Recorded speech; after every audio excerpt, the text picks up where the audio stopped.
爸爸妈妈，我想见你们。当天看新闻报道看到的我女儿，我就大喊起来：“这就是我女儿，这就是我女儿，真的不会错的，不会错。”我女儿来找我了。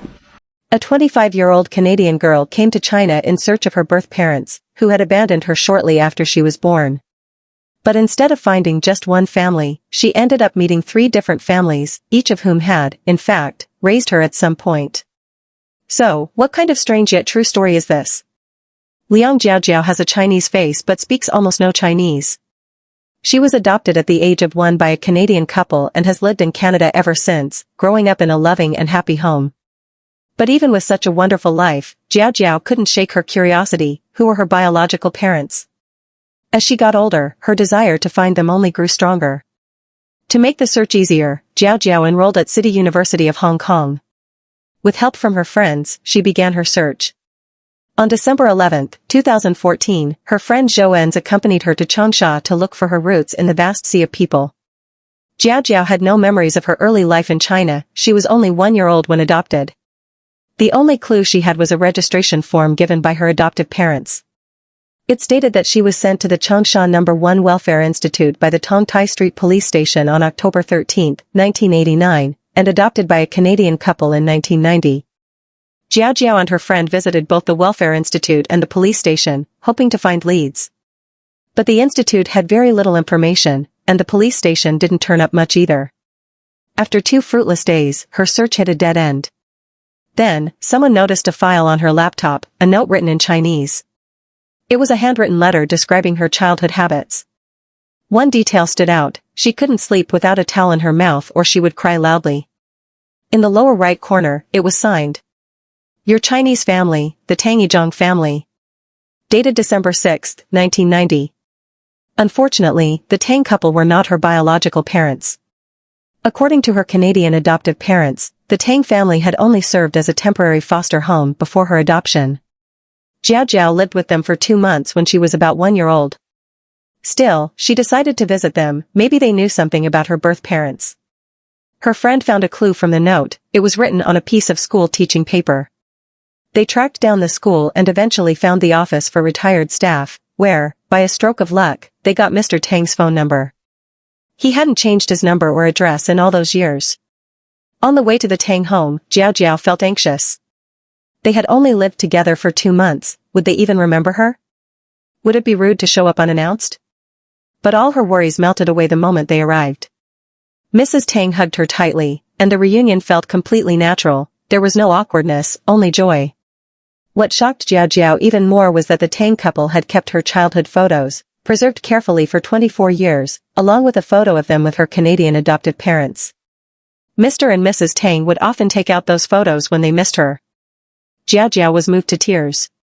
She never expected that such a short time together would leave behind such a lasting emotional bond.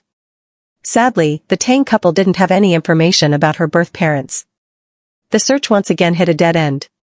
Fortunately, the local media picked up her story and aired it on TV, hoping to help her find more leads. Not long after the broadcast, a woman contacted the station, claiming to be Jiaojiao's mother.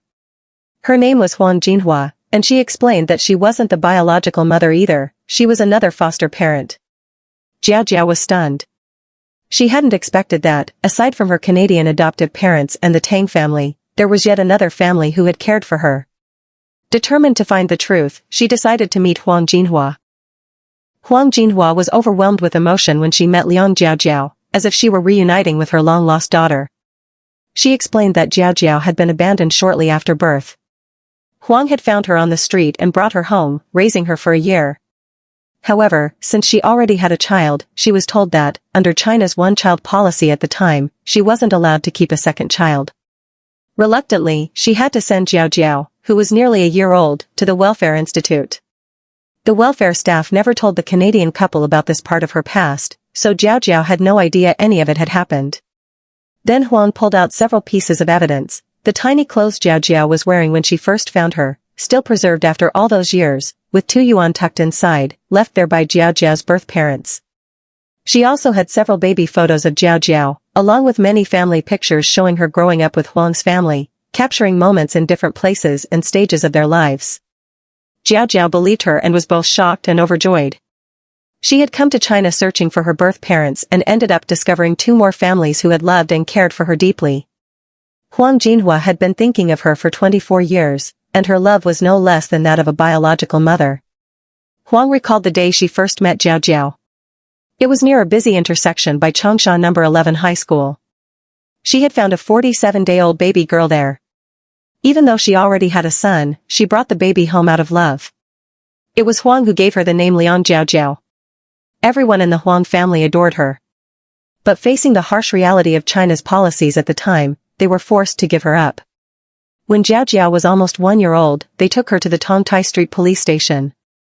From there, she was sent to the Changsha Welfare Institute, then fostered briefly by the Tang family for 2 months, and eventually adopted by a Canadian couple who raised her into adulthood.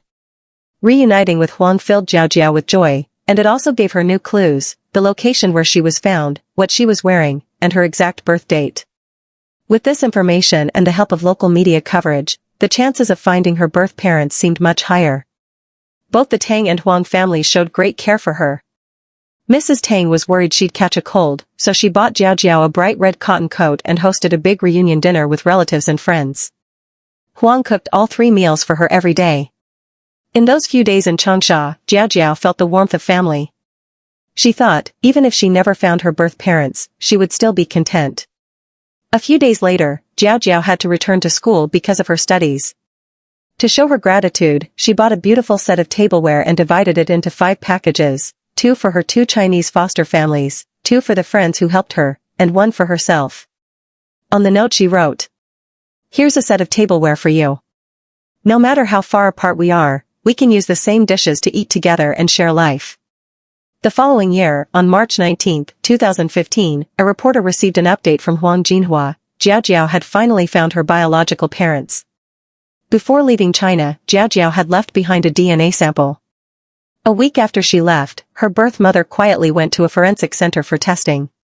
The results showed a perfect match. 21 genetic loci confirmed a biological parent-child relationship. According to Huang, Jiao Jiao met her parents at the end of the previous year. Her family is from Yayang and includes an older sister and a younger sister. It was the older sister who first met Jiao Jiao and brought her back to their hometown in Yayang. Reporters tried to reach Jiao Jiao and her birth family but couldn't get in touch. It said that they wanted privacy and declined any interviews. As for why Jiao Jiao was abandoned as a baby and what happened to her birth parents afterward, we may never know. But one thing is certain, Liang Jiao Jiao has finally uncovered the truth about her incredible and winding past. Her lifelong wish has been fulfilled. Let's wish her peace and happiness for the rest of her journey.